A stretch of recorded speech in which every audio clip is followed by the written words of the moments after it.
بسم اللہ الرحمن الرحیم الحمد للہ رب العالمین حمد الشاکرین والصلاة والسلام علی سید المرسلین محمد وعلی آلہ واصحابہ اجمعین اما بعد فقد قال اللہ تبارک و تعالی فی القرآن المجید والفرقان الحمید اعوذ باللہ من الشیطان الرجیم بسم اللہ الرحمن الرحیم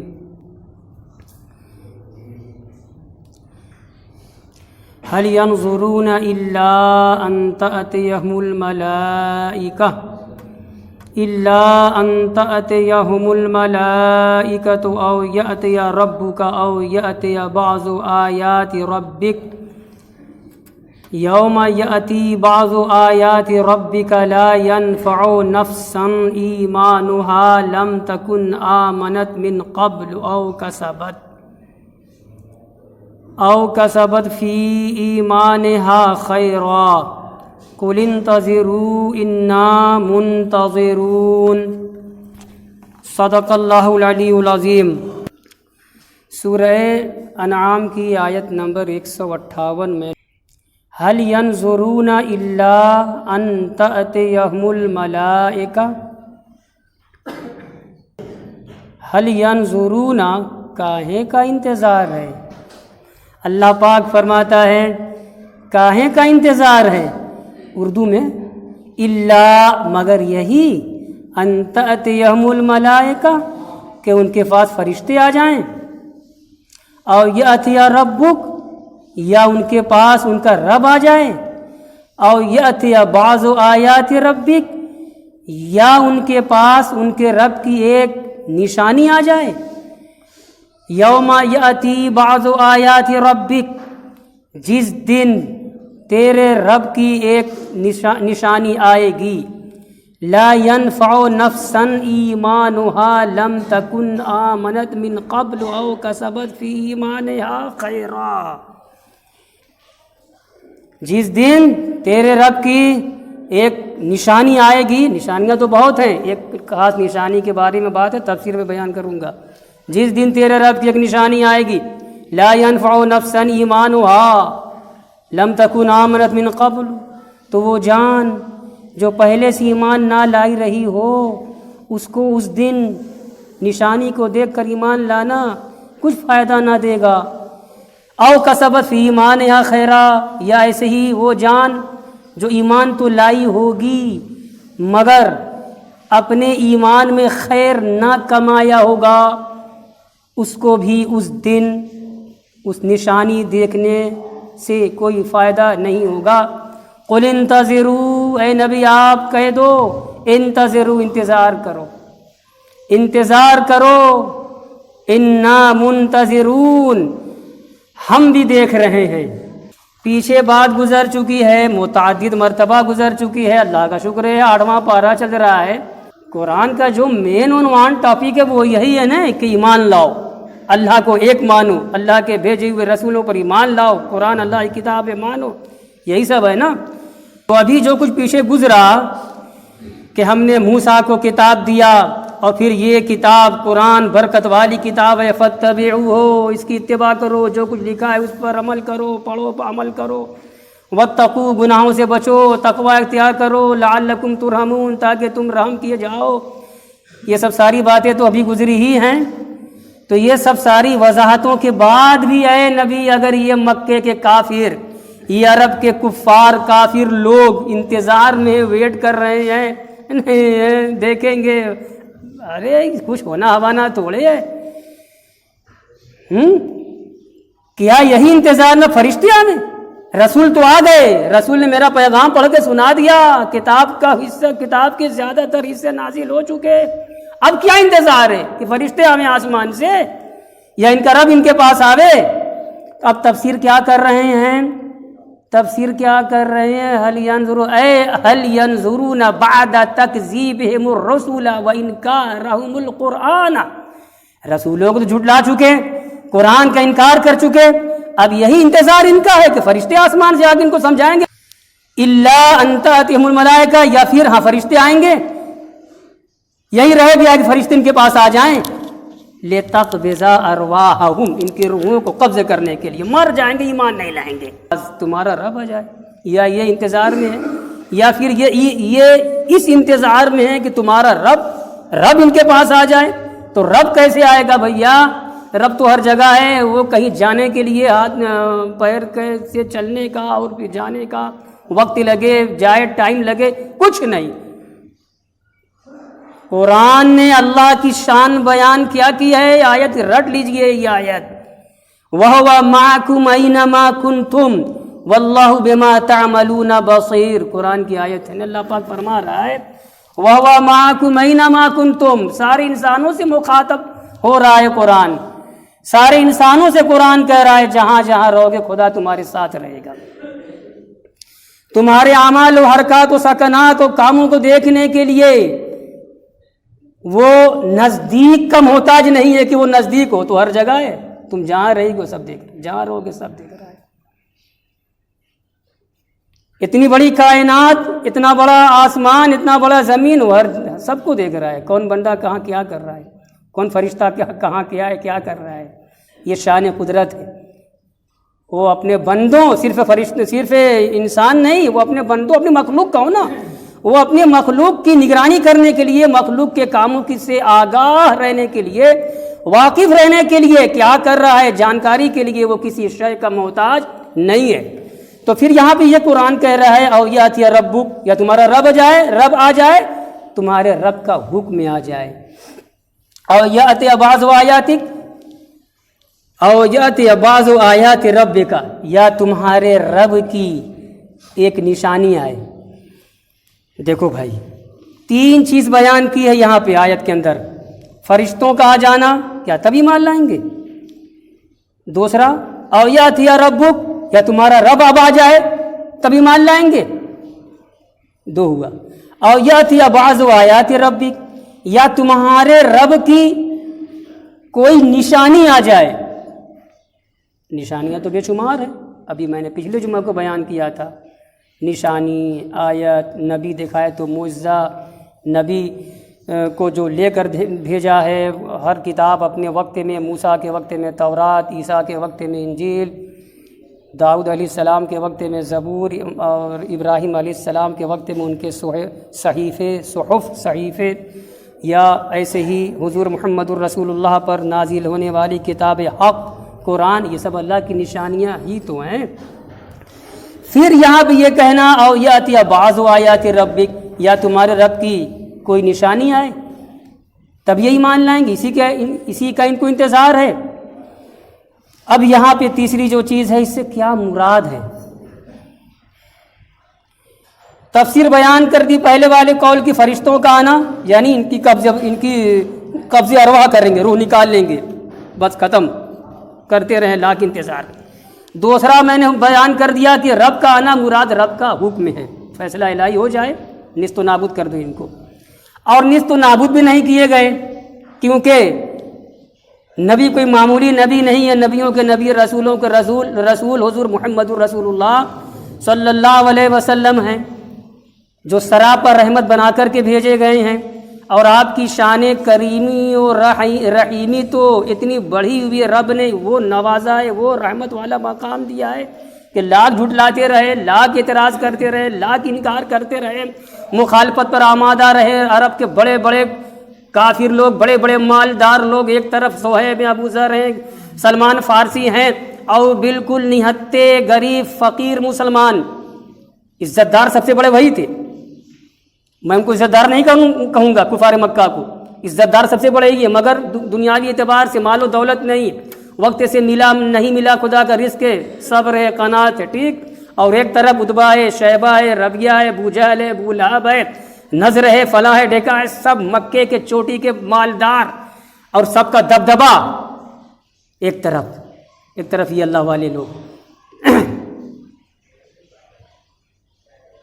ہاں بات یہ چلی، خدا کا حکم بھی کیا خدا کا فیصلہ، خدا کا حکم ہے کہ نیست و نابود کر دو، یہ بھی نہیں ہوا، ہمارے نبی کی حیات پاک میں یہ بھی نہیں ہوا، قیامت تک کوئی ایسا عذاب امت پر نہیں آئے گا جو عذاب پچھلے انبیاء کرام کی امتوں پر گزر چکا، پورا کا پورا ملک تہس نہس کر دیا گیا۔ میں نے سمجھایا تھا مثال دے کر، حضرت نوح علیہ السلام کا واقعہ بتلایا تھا نا، قوم سمود پر عذاب آ گیا، ارے ایسا عذاب آیا، پتھروں کی بارش ہوئی، وہ سب سورہ مائدہ سورہ بقرہ میں سن چکے تفسیر میں، پتھروں کی بارش ہوئی تھی۔ ذرا سوچو میں، چھوٹے چھوٹے بوند پڑتے ہیں برف کے تو خیر نہیں ہوتی ہے، سب بھاگتے ہیں، واقعی چوٹ لگتی ہے۔ پتھروں کی بارش ہوئی تھی، ہلاک کر دی گئی پوری قوم سمود۔ بہت ساری ایسی مثالیں ہیں، مگر حضور محمد رسول اللہ صلی اللہ علیہ وسلم کی وہ آپ کی ذات، شخصیت سراپر رحمت والی، فرشتہ آ بھی رہا ہے، بس آپ کو صرف بارگاہ خدا میں دعا کرنے کی ضرورت ہے، لب کشائی کیجئے، لب کھولیے، اللہ تبارک و تعالیٰ بھی انہیں ہلاک کر دے گا۔ کہ نہیں، میں زحمت بنا کر کے نہیں بھیجا گیا ہوں، دنیا والوں کے لیے رحمت بنا کر کے بھیجا گیا ہوں۔ مجھے یقین ہے یہی ایمان نہیں لائیں گے تو ان کی کوکھ سے ان کی اولاد جو پیدا ہوگی مجھ پر ایمان لائے گی، وہ قرآن مانے گی، اسلام کی علمبردار ہوگی۔ تو خدا کا حکم بھی نہیں آیا۔ اب آپ آج کا نقشہ لاؤ، حضور کے زمانے کے بعد سے جو اب تک زمانہ یا قیامت تک آئے گا، جتنے بھی مخالفین اسلام ہیں آج اور قیامت تک جو بھی ہوں گے، ایک تو یہ ہے کہ عوام میں ادھر بھی عوام، ادھر بھی عوام، ادھر بھی بہت سے ایسے مسلمان ہیں، مطلب نہیں ہے بس مسلمان ہے، نماز سے بھی مطلب نہیں، روزہ آیا رکھا نہیں رکھا، رمضان کا روزہ روزانہ 5 وقتہ نمازیں گزر رہی، کچھ خیال نہیں، لاؤ بالی پن، جہالت ہو یا کڑپوں، سب کچھ ان کے لیے دنیا ہے بس، ہے نا۔ بہت توفیق ہوئی تو 8 دن میں 1 ہفتے میں جمعہ پڑھ لیا، آئے 2 رکعت پڑھا بھاگے، یہ نام کا مسلمان ہونا ہے۔ اور قرآن نے یہاں جو آگے بیان کیا ہے کہ 2 لوگ ایسے ہیں، 2 کوالٹی کہیے، 2 قسم کے انسان ایسے ہیں کہ جب وہ بڑی نشانی دیکھ لیں گے، اس بڑی نشانی کو دیکھنا ان کو کچھ فائدہ نہ دے سکے گا۔ ایک تو بے ایمان جو پہلے سے ایمان والے نہیں تھے، اور ایک وہ ایمان والے جو ایمان والے تو ہیں مگر اپنے ایمان کے باوجود انہوں نے کبھی خیر نہیں کی، اعمال صالحہ سے وہ خالی رہے، رونگٹے کھڑے ہو جاتے ہیں۔ تفسیر میں ہے کہ کافر اور فاسق، ایک تو کافر ہے ہی، وہ کلمے سے ناآشنا ہے، وہ اسلام سے ناآشنا ہے، وہ قرآن نہیں جانتا، نبی کی ذات پر ایمان نہیں رکھتا، وہ بھی ایمان ہے، وہ کافر ہے، وہ کفر کا علمبردار ہے۔ اور ایک وہ جو مسلمان تو ہے، کلمہ گو ہے مگر فاسق ہے۔ تو کہتے ہیں کہ کافر اور فاسق دونوں کو یہ علامتیں دیکھنے کا کوئی فائدہ نہ ہوگا۔ اب یہ علامت ہے کیا؟ تیسری چیز جو بیان کی گئی ہے، اور یاتی بعض آیات ربک، یا تمہارے رب کی بعض یعنی ایک نشانی آئے۔ یہ نشانی کیا ہے؟ علامہ باغوی رحمۃ اللہ علیہ 4 حدیث بیان کرتے ہیں، 4 حدیث بیان کرتے ہیں، اور چاروں حدیث جو بیان کر رہے ہیں وہ بڑی پائے کی حدیث ہے، بخاری کے حوالے سے، مسلم کے حوالے سے۔ اور یاد رکھیے گا امام بغوی جو کتاب میں ہر جمعہ کو لے کے آتا ہوں تفسیر کی، تو ان کی اپنی خود سند ہے، میں نے آپ کو سمجھانے کے لیے بخاری کا حوالہ دے دیا، مسلم کا نام لے لیا، ورنہ امام بغوی بخاری اور مسلم کے حوالہ دینے کا محتاج نہیں ہے، یہ وہ محدث ہے، وہ مفسر ہے کہ کوئی حدیث ان کو پہنچتی ہے تو اپنی سند سے بیان کرتے ہیں، مجھ سے بیان کیا میرے فلاں شیخ، انہوں نے کہا مجھ سے فلاں، انہوں نے کہا مجھ سے فلاں، ہوتے ہوتے صحابی تک معاملہ گیا، اور صحابی نے کہا کہ مجھ سے بیان کیا حضور اکرم صلی اللہ علیہ وآلہ وسلم نے۔ تو جس طریقے سے بخاری و مسلم ہر حدیث کو بیان کرتے ہیں اپنی سند سے، تو ویسے ہی علامہ باغوی مفسر باغوی رحمۃ اللہ علیہ نے بھی 4 حدیثوں کو بیان کیا ہے اپنی سند سے، اور یہ اتفاق ہے کہ 4 حدیثیں بخاری میں موجود ہیں۔ سنیے وہ کیا نشانی ہے۔ ابو موسیٰ اشعری رضی اللہ تعالیٰ عنہ سے مروی ہے، عن ابی موسیٰ الاشعری عن نبی صلی اللہ علیہ وسلم ان اللہ یبسط یدہ باللیل لیتوب مسیء النہار وَيَبْسُطُ يَدَهُ بِالنَّهَارِ لِيَتُوبَ مُسِيءُ اللَّيْلِ حَتَّى تَطْلُعَ الشَّمْسُ مِن مَغْرِبِهَا۔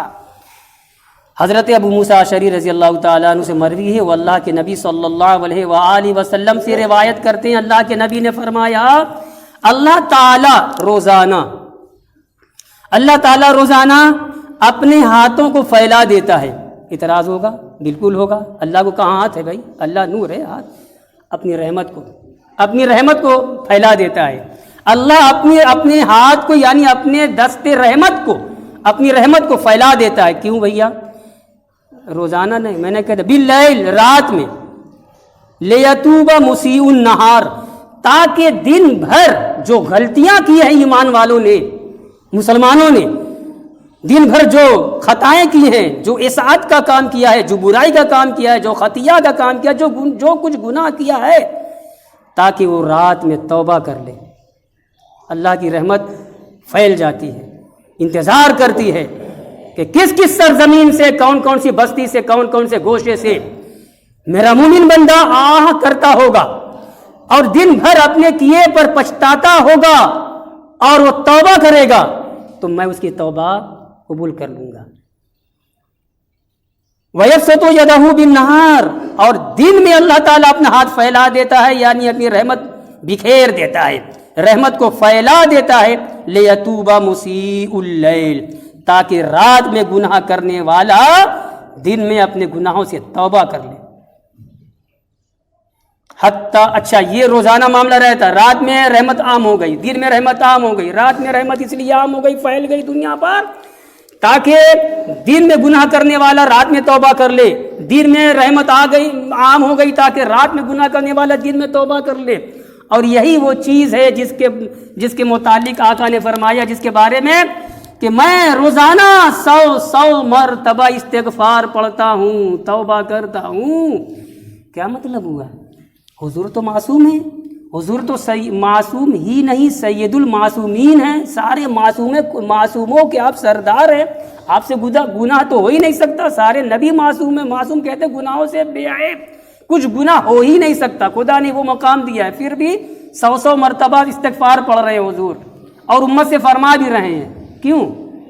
امت کی تعلیم کے لیے، امت کو سکھلانے کے لیے، امت کو شوق دلانے کے لیے۔ جب میں نبیوں کا نبی ہو کر کے بھی 100 مرتبہ روزانہ استغفار پڑھتا ہوں، خدا کی بارگاہ میں اپنی بھول چوک کے لیے توبہ کرتا ہوں، تو تمہارا کیا شمار ہے، تمہاری کیا اوقات ہے؟ لیکن نہیں، ہم سترے بیمار کی طرح رہیں گے۔ ہمارا مقصد صرف دنیا ہے، جاہ پرستی ہے، زر پرستی ہے، سب کچھ دنیا ہے۔ آج کے ہم مسلمان، ہم اپنے کو، آپ کو بھی کہہ رہے ہیں، صرف آپ کو نہیں، آپ اپنے کو بھی اسی میں شامل کر رہے ہیں۔ دنیا میں رہ کر کے خدا والا ہو جانا، یہی تو سب سے بڑا کمال ہے، ورنہ فرشتوں کا کیا کمال؟ نہ ان کو بیوی بچے ہیں، نہ ان کو گھر باہر ہے، نہ کچھ نہیں، وہ بھی تو معصوم ہے، وہ اللہ اللہ کر رہے ہیں، کوئی سجدے میں ہے، کوئی رکوع میں ہے، کوئی قیام میں ہے، کوئی کچھ کر رہا ہے، کوئی وظیفہ، کچھ کمال نہیں بھائی۔ کمال یہ اللہ نے جو دل رکھا انسانوں کو، اشتہا رکھی ہے، اس میں شہوت رکھی، اس میں خواہشات ہے، اور دنیا بھر کے لوازمات لگے ہوئے ہیں، گھر بارے بھی، بچے، کاروبار یہ ہوئے، تو اسی میں رہ کر کے اللہ اللہ کرنا یہی کمال ہے۔ ایک حدیث ہو گئی، دو سے اچھا، تو اس میں کیا ہے؟ یہ توبہ کے لیے رحمت کا واہ ہونا، رحمت کا دروازہ کھل جانا، رحمت کا دن میں رات میں دنیا میں چھا جانا، یہ کب تک رہے گا؟ روزانہ کب تک رہے گا؟ حتی تطلع الشمس، یہاں تک کہ سورج الٹا طلوع ہو جائے۔ آج مشرق سے طلوع ہو رہا ہے، اور قیامت کے 40 سال پہلے الٹا طلوع ہوگا، مشرق کے بجائے مغرب سے طلوع ہوگا، شام کو جو پچھم میں سورج غروب ہوتا ہے صبح کے وہیں سے نکلے گا۔ اور مسلم شریف کی 4 حدیث بیان کی ہے، چاروں کا مفہوم یہی ہے، اسی کی تشریح کر کے میں بس کر رہا ہوں، سند الگ الگ ہے، صحابی الگ الگ آ گئے، سب کا مفہوم یہی ہے۔ جو لوگ اس زمانے میں رہیں گے سب دیکھیں گے، ہاں آج کے جو کافر ہیں، بات عوام خواص، ادھر بھی عوام ادھر بھی خواص، ادھر بھی عوام ادھر بھی عوام، ادھر بھی خواص ادھر بھی خواص، جو بھی کافر رہیں گے اس وقت جو بھی کافر رہیں گے، جو بھی فاسق رہیں گے، سب دیکھیں گے، ارے یہ کیا ہو رہا ہے، سورج ادھر سے نکل رہا ہے، اللہ توبہ، سب توبہ کریں گے، سب ایمان لائیں گے، جو بے ایمان رہیں گے ایمان لائیں گے، جو فاسق رہیں گے اپنے فسق سے توبہ کریں گے، مگر دیکھ کر کے سورج کو الٹا نکلتا دیکھ کر کے توبہ نہ تو کافر کی قبول ہوگی، نہ تو فاسق مسلمان کی قبول ہوگی۔ یہ ہے حتی تطلع الشمس، یہاں تک کہ سورج مشرق سے طلوع ہو جائے، مغرب سے طلوع ہو جائے، مشرق سے تو روز طلوع ہوتا ہے، مغرب سے طلوع ہو جائے، اور یاد رکھیے گا سورج ہم کو اتنا بڑا دیکھ کے لگتا ہے، 18 یا 18,000 گنا بڑا ہے پوری دنیا سے، دنیا کا جو گولا ہے نا اس سے کہیں بڑا سورج ہے، تب جا کے دنیا میں اتنا بڑا نظر آتا ہے۔ جب یہ سیارہ بہت بڑا ہے، جب یہ گردش کرتے کرتے کرتے کرتے جاتا ہے، شام کے وقت جب مغرب میں ڈوبنا چاہتا ہے تو مسلم شریف کی حدیث ہے کہ قدم رحمان میں سجدہ ریز ہو جاتا ہے، اب قدم رحمان کیا، رحمان کا قدم کیا، اللہ کا قدم کیا ہے، بس جو کہہ دیا گیا اس پر ایمان ہے. اب کیسا ہے اللہ ہی جانے. یعنی وہ خدا کے آگے سجدہ ریز ہو جاتا ہے. اللہ فرماتا ہے لوٹ جا، تھوڑا جلال کا لہجہ ہوتا ہے، لوٹ جا جہاں سے آیا ہے. تو پھر وہی پلٹ کے آتا ہے، وہیں سے صبح ہوتی ہے تو نکلتا ہے. یہ روزانہ معاملہ ہوتا ہے. جب آخری دن ہوگا نا کہ اب جو صبح ہوگی سورج الٹا نکلے گا، مغرب سے نکلے گا، جب اس دن وہ کہے گا اسے شب میں، اس کی پہلی والی شب میں جب وہ جائے گا سجدہ ریز ہوگا خدا کی بارگاہ میں، تو اس وقت اس کو حکم ہوگا جہاں ہے یہیں سے تجھے نکلنا ہے. یہ رات گزرنے کے بعد جب صبح ہوگی تو وہی الٹی صبح ہوگی. اور اس دن جو لوگ جو بھی انسان ہوں گے، یہ سب امریکہ برطانیہ سب ہوں گے دنیا میں. آج کے انسان سب مر آ جائیں گے. بھائی کون رہے گا؟ نہ ہم رہیں گے نہ وہ رہیں گے، ان کی نسلیں رہے گی. وہ جو بڑے کافرین ہیں ان کی بھی نسلیں رہے گی، ان کی نسل ایمان لائے گی. ان کی نسل، ان کی اولاد، ان کے پیچھے آنے والے لوگ سب ایمان لائیں گے. مگر اس وقت کا ایمان معتبر نہیں ہے. ایمان کہتے ہیں بن دیکھے مان لینا. تم دیکھ کے مان لے رہے ہو تو اب اس میں کیا تمہارا کمال ہے؟ فرعون کتنا بڑا بے کہا اور عاصی نافرمان خدا کا بندہ تھا، کافر تھا کہ اپنے آپ کو انا ربکم الاعلی، میں سب سے بڑا رب ہوں، میں سب سے بڑا رب ہوں. موسیٰ علیہ السلام کے زمانے میں تھا نا، اپنے آپ کو پچھواتا تھا. قوم اس کی رعایا اس کے آگے سجدہ کرتی تھی.